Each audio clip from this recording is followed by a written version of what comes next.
Hip-hop changing from positive to negative was not a consequence of history. It was not a circumstance of history. It was nothing that just happened on its own. It had nothing to do with the changing of the times. It had nothing to do with that. It had everything to do with the fact that there are people in this particular society who wants to see us exactly where we are. And we cannot let that point elude us. These are the facts. How do we know? 1967, Kerner Commission report on urban disorder. When black people said, yo, we're tired of this system. You know what I mean? This system is oppressing us. So we rebelled against the system. We burned things. We said, yo, we had enough. He did his little report on what caused these riots. He said, what caused these riots? He said it was young children who started these riots, and what motivating them was a high self-esteem and an enhanced racial pride. He said the majority of the rioters were high school dropouts, but they had a higher political orientation than their peers who did not drop out. And they saw the system as their enemy, so they attacked it in the right circumstance. So, fast forward to 1992. Same thing.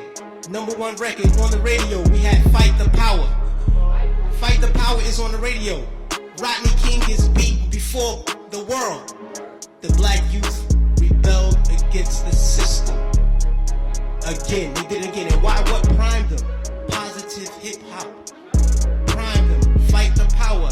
X-Clan. Brand Nubian. You had these groups out here who were pushing, who were politically orienting black kids in the right direction, giving them the proper prompters that they needed so that they can respond properly to oppression. Alright?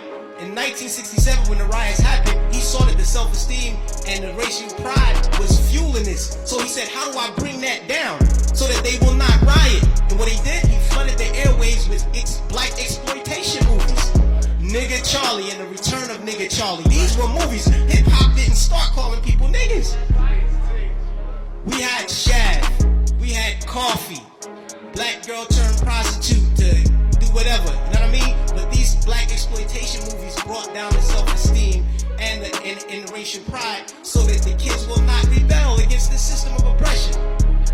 92, the racial pride was back in effect. We had black kids going to Dr. Ben Yuckin lectures. We were spending our money to go see Farrakhan speak as opposed to going to a strip club. This is where we were. The most coveted article of clothing was a historically black college or university sweater. We were motivating children towards positive attitudes and lifestyles. And when Rodney King got the beating, has responded properly. I believe it was JT, the bigger figure, who said that the label executives came to him and said, yo brother, we need you talking about guns and whores. You know what I mean? That happens. I've been in those meetings with management and had to ask me, is what you're saying really what you believe? So that we'll know how to market you properly. You know what I mean? This happens.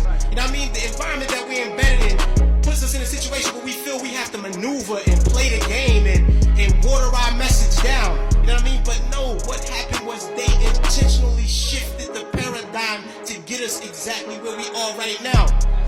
Right now, we're feeding the prison industrial complex right now.